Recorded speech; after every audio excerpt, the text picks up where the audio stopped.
to my channel. This is Nib TV again. So ngayon guys, meron akong itatry na i-repair. Isa na namang relo. Ito siya. Ayan. Ang issue nito hindi na siya umaandar. So I suspect the battery. Maaring depleted na yung battery. Pero titingnan natin pag nabuksan ko. Bago tayo mag-upisa, isa muna maikling intro.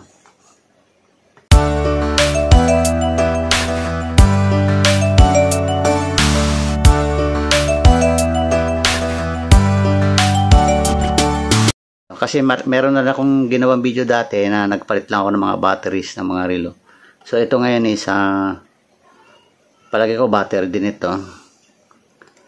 Ayan, tingnan natin kung wala na talaga, no? So let's hope na battery pa rin. So okay, kukunin ko muna aking pambukas na mga relo at saka pangpalit ng mga batteries. Okay, so ito guys, para sa akin malaking bagay din guys yung meron tayong ganito na tools.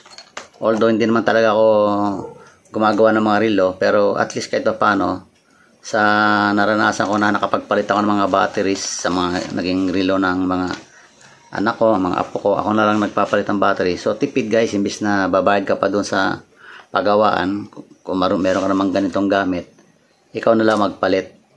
At least batteries, pwede ka naman mag-invest sa batteries, mura lang naman yon. Bili ka lang siguro ng mga tig-ilang piraso na iba-ibang size ng batteries. So ito ngayon is tatry natin buksan.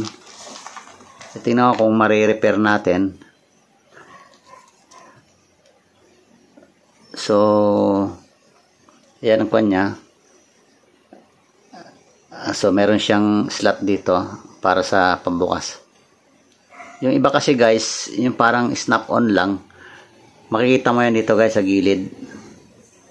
Pag meron ka napansin na parang may naka-carve na konting ganyan, tas medyo parang may sa tingin mo parang may konting awang ng konti, ibig sabihin yun, disungkit yun. Itong ginagamit doon, ito yung pangsungkit.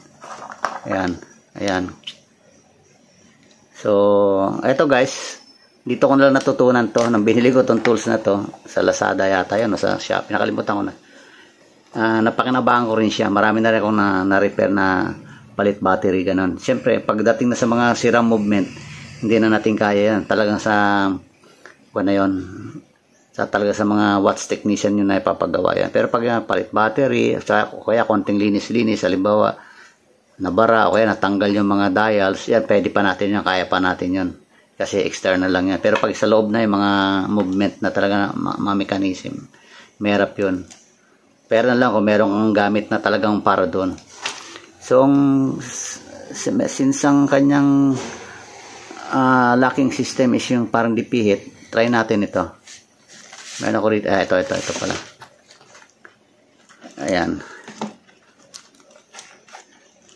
Ayan, meron na siya guys naka-permi rito na na parang pinaka-ipin. Nilagay ko na, marami dito guys yan, iba-ibang klase, iba-ibang size. Pero hindi ko na tinatanggal kasi mostly sa mga rilong binuksan ko, ito nagkakasya. So try natin to kung may adjustment pala to, pwede nyong ito paabantihin doon. Itong gagamitin yung pampihit. Pag ito naman gusto nyo ring i-draw close, alam ba, medyo paglapitin mo, maliit ang relo, pwede na itong gamitin pampihit. So ito, try natin muna kung sukat siya. Kung sukat siya, wala na tayong adjustment gagawin. So itututok nyo lang yan guys, tapos doon sa isang butas, yan, slot pala, hindi butas. Yan, mukhang okay naman siya, sukat naman. Tapos yung dito, yung sa pangatlo, kailan yung tatlo na yan, parehas lang tutugma. Ayun, mukhang okay naman yung sukat to. So pwede na natin pambukas to. So tingnan natin kung anong klase yung battery nito, kung yung malaki na type. Kasi guys, ito pa, isa pa lang sinasabi ko na kagandahan din. Ito, yan, meron ng mga batteries yan, mga dami pwedeng mga pang calculator, pwedeng pang relo. Talagang nag-ano ako ng mga batteries kasi noon mahilig din ako sa mga calculator, kaya lagi ako may mga batteries yan, may mga iba-ibang type. So kung ang batteries na gagamitin niya ay malaki, meron tayo. Kung maliliit naman, meron tayong maliliit dito. Ayan, maliliit. Ayan. So titingnan natin guys pag nabuksan natin. Ayan, kailangan guys to lagyan natin ng kasi baka may tumatalsik na parts pag nabuksan. Lagyan natin ng may lagay ko. Ito na lang. Yan na lang, cloth na lang. Yan. Para kung pagbukas natin may mahulog na partes, at least hindi mawala kasi dyan na siya babagsak. So try natin siya.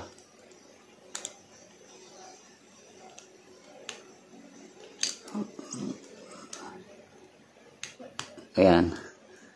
Kailangan dito guys, hawakan nyo na ng very firm. Medyo tigasan nyo ng konti kasi sa una kasi mahirap talaga to buksan kasi matigas dahil lalo na pag hindi pa nabuksan.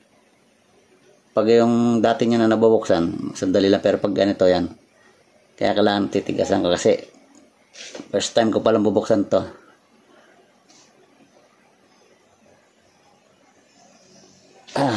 Teka, matigas. Pag ganyan guys, medyo pabalik naman para lumuwag yung baka sakali kaya matigas siya, baka yung siyempre sa tagal na nang ginagamit ito nagkakaroon ng mga dumi-dumi na sa paligid yung kanya. Subukan natin konting pabalik pag naman paka na naman na ikot.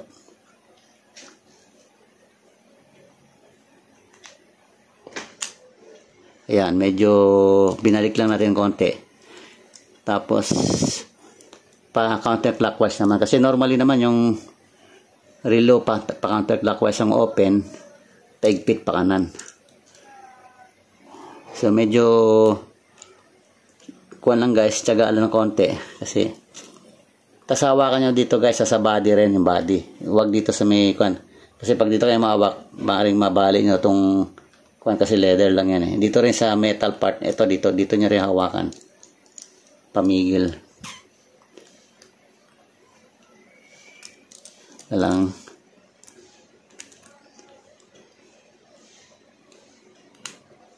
Hopefully, sana battery lang ang diferensya para solve ang problema. Pag napalitan natin ang battery at hindi umandar, ibig sabihin, sa movement na internal na yun, hindi na natin kaya yan, papagawa lang natin. Wala nga, bibuelo tayo ng konti. Yan, medyo yun, gumalaw na. Oops, tumulas pa. Adjust natin ng konti. Baka hindi tumatama.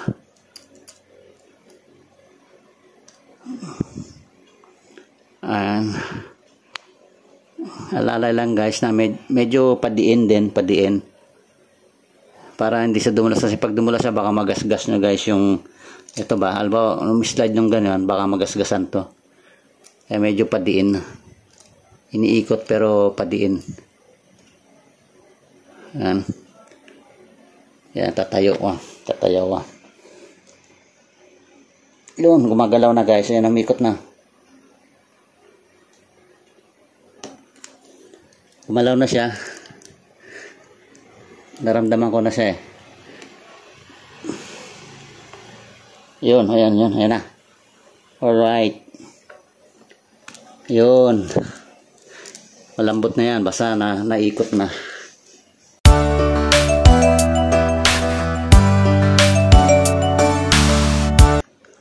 Okay. Dahan-dahan lang para yun. Ay, maliit lang yung battery. Ayan lang guys, oh. Ayan lang kanyang battery. Akala ko yung malaki, tulad ng mga yung yung 2032, mga ganyan. So, titingnan natin guys kung meron tayo niyan. Unang-una, iangat natin tong lock. yung naglalak sa battery. Yan. Tandaan lang, parang din, baka meron tayong mga misform. Yan, tandaan nyo lang guys kung paano nyo tinanggal, yun din ang pagbalik mamaya. Tutok natin guys. Yan, sa battery. Ayan. Yan o, ayan, ganyan yung battery. Okay. So, papalitan natin guys ng ganitong battery.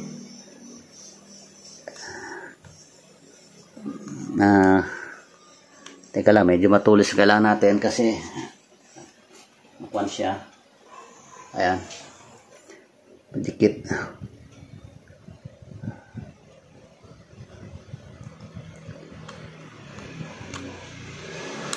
Ayun, natanggal na guys ito. Ito. Ngayon, tignan natin kung anong model siya. Model, brand pala.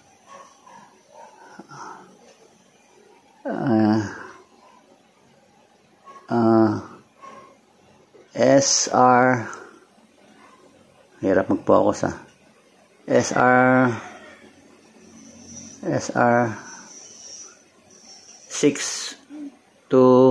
SR 5226 SW ba yan?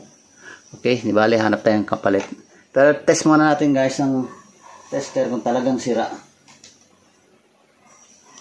Kasi pag good yan, tapos hindi man ibig sabihin, sira yung internal parts ng ating relo. Ito ang ating tester. I-test natin. Lagay natin sa DC. Ayan, DC lagay natin. Ayan, DC boss. Ang ganitong battery guys is 1.5 ang rated voltage nito. So ito yung positive, yung sa ibabaw na mismo. Lagay natin sa ilalim to, sa likod yung negative. Tapos yung positive. Teka lang, din natin makita pala. Dito tayo banda. Ayan. So ayan guys, ang kanyang reading 0.554. So wala na. Kasi 1.5 yung dapat Ayan, 0.5 na lang. Wala nang 1. So, depleted na yung battery. Luma. Palitan natin guys. Dito sa kuha ng mga batteries ko kanina. Nandito yung natin. Hanap tayo ng kaparehas niya. Ayan, may nakita agad ako ito guys. Ayan. Gusto ko lang kasi medyo mataas-taas ng konti. Kahit na makakuha tayo ng 1.4, pwede na yan. Ayan, pwede na yan. 1.45, considered as 1.5 din na yan pag ni-round off. Ayan, pwede na yan. So, yan ang ipapalit natin. Okay. Tapos, ang gawin nyo lang guys, siyempre, hinawakan natin ang kamay yan. Maaaring may moisture ang kamay natin. So, kailangan pupunasan natin yan, yung battery. Ayan. Punasan natin. Para hindi sumama yung moisture. At saka, kung may static electricity ka sa katawan mo, hindi na sasama dyan sa battery. Okay. So, ayan na guys. Kapwesto na siya. Okay lang guys, kahit medyo nakaangat ng konti. Pero kasi tutulak naman siya nitong pinakalaki. So, babalik na natin itong kanyang pinaka-lock. So, ito magpupush sa kanya. Pababa sa battery. So, yan. Di ba? Nakita nyo? Ayan. Yan. Ipupush nyo na yung battery dyan ngayon. Ayan yung plastic niya.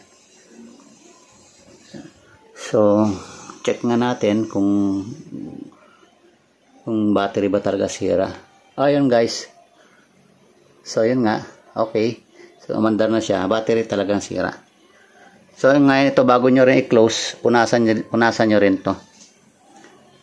Kasi para sure talaga tayo na walang naiwan na moisture.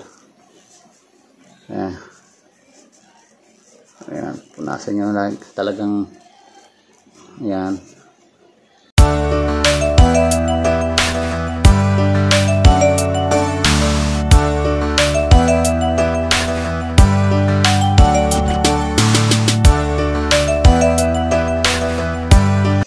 na siya.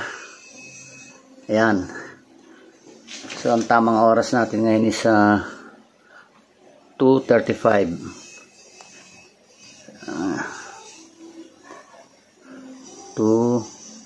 Ang gawin natin 2:36. Okay, and date okay na to, 16 ngayon no? November 16. Okay, so okay na. So yan guys, gawa na siya. So maganda talagang may mga tools kayong ganito sa bahay. Advantage na rin yan. Kahit hindi nyo na hangarin na i-repair pa yung mga internal kasi hindi naman tayo relohero. Kasi pinag-aaralan din nila yan. At least kahit pa paano, meron tayong